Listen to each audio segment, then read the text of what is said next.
Hi everyone, it's Kim from the Shamrock Quilt Studio, and today I've got something a little different from what we usually do. We've been working on this applique project, Miss Karen, and right now all the pieces have been sewn on. But in order to place all these pieces, we used a disappearing marker, and when I say disappearing, I'm meaning that it will disappear for you. This is a water erasable pen, so it's not going to probably disappear on its own for any time in the near future unless you were in very humid conditions. And we're not right now, and I don't really even think that if it were the middle of summer and rainy weather, this would disappear inside the house unless the piece itself was exposed to a lot of moisture. So we're going to have to introduce some moisture to the fabric so those marks will go away. Now if you used a purple pen, those are air erasable, and really what they're doing is they're just using the moisture in the air to make it go away. So we're going to speed this process along by introducing some water to this. And I wanted just to kind of show you what it looked like, because it's quite possible that we have people watching today that have never used one of these pens or had questions about how you use it. Now typically if I'm doing something and I've got one mark or two, I'm going to just use a white piece of cloth or a white towel and dampen it and touch it on all the areas that need to be dampened to get rid of it. But in this case, we've got marks all over the piece. They're small marks and they're going to come out pretty easily, I think. Now my guess is, I've never used this particular brand pen before, but my guess is that we're going to spray this and everything's going to look like it goes away. And as it dries, some of those marks are going to come back and we're going to have to come in and do it again. So what I thought we would do is we would just record one little session here where we introduce a spray, and this is just water in here, clean water, and it's kind of cool to the touch. In fact, I'd say it's pretty cool. And watch what it does, and then I'll come back and we'll either spray it again or we'll dab it with the cloth, whichever one we think seems to work better at that point. So let's get started. So you can see right here, we've got a lot of marks, and we've got a mark here. Let's start here. And we're going to put that down, and almost immediately that mark goes away. And I'm just going to do that all around. Now inevitably when I'm doing this, I'm going to miss a mark.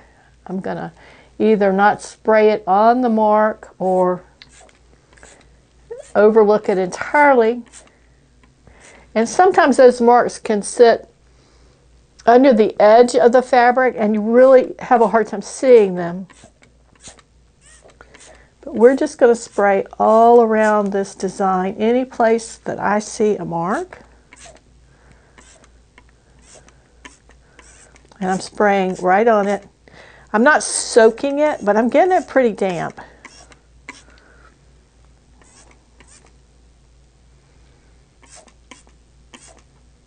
And I'm not sure if you can see all this. I'm going to pull it a little bit closer so we're in the frame a little more, especially as we start working up here. So we've got some here. And I probably could just do one spray, except that my aim is not really good. So sometimes it's taking a couple of squirts just to make sure that we've got the water hitting the actual blue mark. And we want to do this before we press it. Once you put the marks on, you don't want to press it until you make an effort to get your marks out. Now I'm going to rotate it. Whoops, there went my little pen.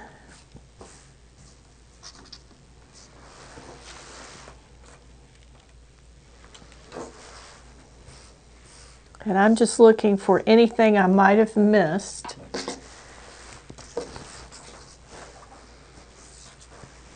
Okay, and that's looking at it from all 4 sides. So it looks like we captured all of these pretty well. Now, I'm just going to let this sit, and I'm going to turn the timer on my watch, probably for about 15 minutes. And I'm going to turn the overhead fan on kind of a medium speed, so there's just air circulating in here. That'll speed it up just a little bit. And we'll come back in about 15 minutes and see what it looks like.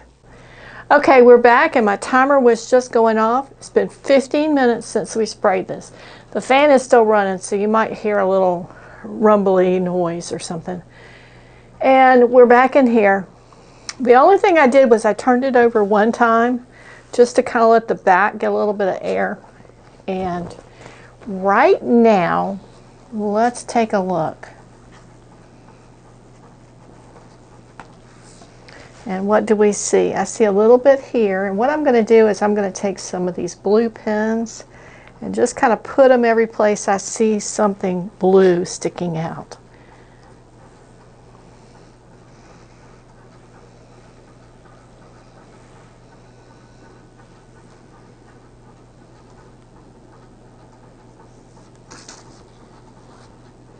And I'm going to spin it around like I did before. It's pretty good.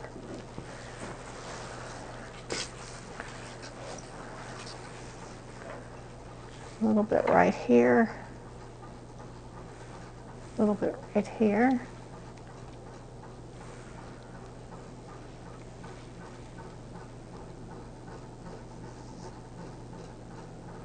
Okay.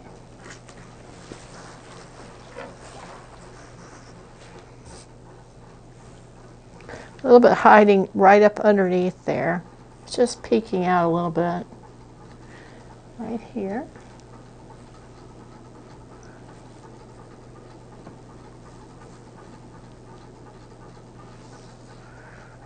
Okay, I think we've got one more spin around.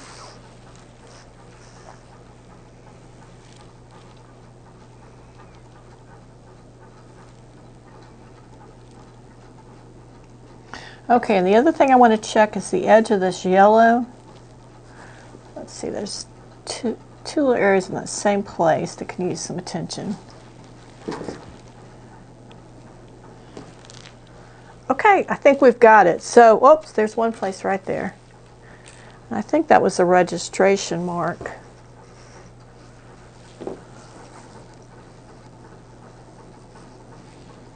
One here.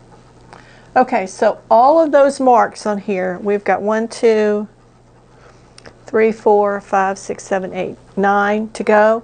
Now, I could choose to spray this again, but that's going to put a lot of water on here, and I really don't think we need to.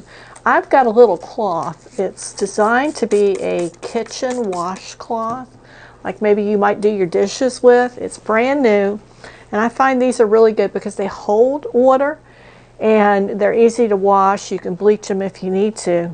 So I like to use those for these. So what I'm going to do is just go in these areas where we saw the blue again. And I'm going to get just a little bit more water.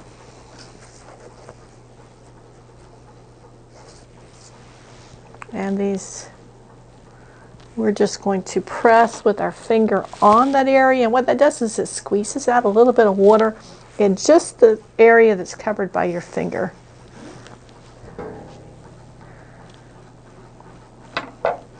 And that, I find that, for the most part, does a really good job of giving you just enough water to get rid of the mark without soaking down your work.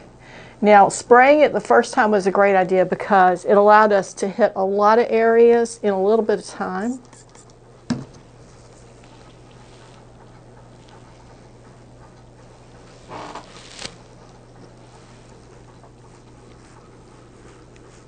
Okay, so we've got all the places that we marked. Now I do want to show you something else. But you can see here, we've got all those marks out. Now, on the back side, here's the tail to be told. When you look at the back side, you see lots of blue marks. And those blue marks are marks where we marked for all of our pieces, and as we layered those pieces on, the marks are still on the back. I don't know that we need to worry about getting them off, but what I'm going to go ahead and do is just spray the back, and that should take care of everything we need to. I hope this was helpful for you today. What I'm going to do is press this once we're all done, and we will be finished with the top. And here it is, one more time. And we'll be back and we'll show you after it's all pressed and we decide what we're going to do for borders and binding. See you then. Bye.